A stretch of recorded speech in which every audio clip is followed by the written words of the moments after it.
Allô, allô! J'espère que tu vas bien. Bienvenue dans cette toute nouvelle capsule de la boîte à conscience. Aujourd'hui, on parle de supposition. Qu'est-ce que c'est une supposition? En fait, une supposition, c'est d'imaginer qu'est-ce qui va se passer, de laisser notre imagination dérouler un scénario de comment ça va se passer. Ça vous est déjà arrivé? Moi, ça m'est longtemps arrivé. Ça m'arrive encore d'ailleurs d'avoir des scénarios. Je vais dire ça, il va me dire ça, il va se passer ça, et de tout imaginer dans ma tête ce qui va peut-être se passer. Au final, savez-vous quoi? Ça se passe jamais comme j'avais prévu. Jamais. Ça se passe jamais exactement comme j'avais prévu. Mais par contre, tout le scénario que j'ai laissé, dérouler, tout le film que j'ai laissé jouer dans ma tête, mon corps, il l'a ressenti. Le corps physique, les cellules baignent dans nos vibrations, dans notre énergie, dans nos émotions. Et ces émotions-là, le corps, il ne fait pas de différence entre est-ce que ton émotion, elle est réelle? Est-ce que ton scénario est en train d'être réel ou est-ce qu'il est dans ton imagination? Il ne fait pas la différence. Donc, laissez-moi vous dire que si vous déroulez des scénarios catastrophes souvent, ben votre corps, il baigne dans ces énergies-là. Il baigne dans la peur, peut-être dans la colère, dans la tristesse que vous faites tourner à maintes et maintes reprises dans votre tête. Est-ce que c'est grave? Non. Mais est-ce que c'est bénéfique physiquement? Est-ce que c'est bénéfique psychologiquement de rester dans ces scénarios-là et de tourner là-dedans quand en plus on ne sait même pas qu'est-ce qui va se passer? C'est sûr que quand on s'en rend compte, le mieux c'est de changer. Le mieux c'est de faire un switch de pensée et peut-être faire des scénarios positifs, mais peut-être aussi juste de s'ancrer dans le présent. De rester dans le présent. Parce que être dans les suppositions, être dans les scénarios, dans l'appréhension de qu'est-ce qui va se passer, c'est être dans le futur. Puis quand on est dans le futur, ben ça nous fait vivre du stress, de l'angoisse, de l'anxiété, parce qu'on voudrait contrôler, on voudrait deviner ce qui va se passer. Mais on n'a pas de contrôle là-dessus. Ce qu'on a de la maîtrise, ou ce qu'on a du pouvoir, c'est sur notre instant présent, sur notre façon de réagir. Être dans l'instant présent, c'est être ici, maintenant. Puis un petit truc pour se ramener quand on a peut-être la tendance d'être dans les suppositions, c'est, moi je trouve, un des petits outils faciles, c'est seulement de se fermer les yeux et de se centrer sur nos 5 sens. Si on a les yeux ouverts, qu'est-ce que je vois présentement devant moi?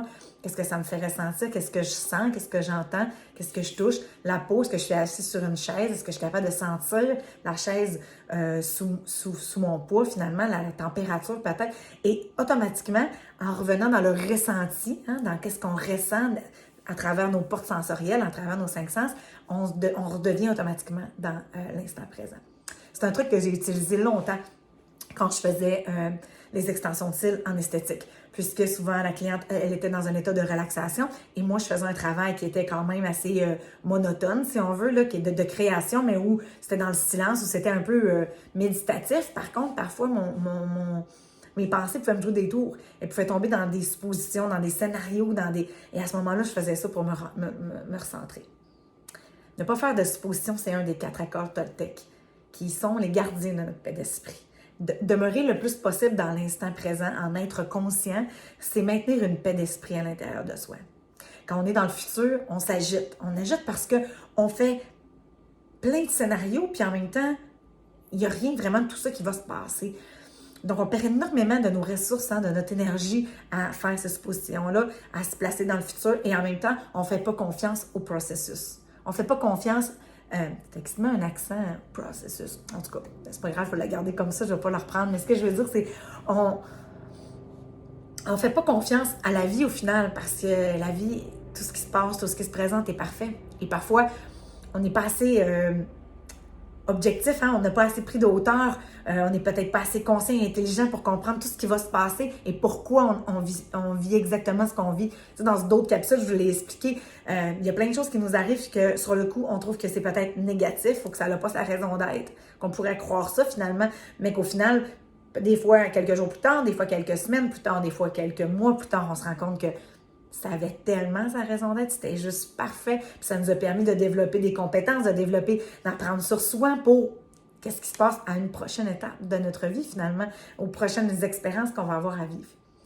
Donc, demeurer dans l'instant présent et le plus possible, éviter d'être dans les suppositions, petit conseil comme ça, c'est quelque chose qui est très utile au calme en soi, à la paix d'esprit et puis à l'instant présent. Puis ça nous permet juste d'apprécier ce qu'il y a sous nos yeux et d'être vraiment totalement présent à ce qu'on vit, aux gens qui nous entourent, à la personne à qui on parle. Et puis, finalement, on se fait un cadeau à soi de soi. Je vous invite à pratiquer un petit peu plus ces petits trucs-là pour vous permettre d'installer, si on veut, davantage de calme à l'intérieur de vous, davantage de paix d'esprit. Puis, c'est un beau cadeau à s'offrir. Merci d'avoir été là. Je vous dis à bientôt pour une prochaine capsule.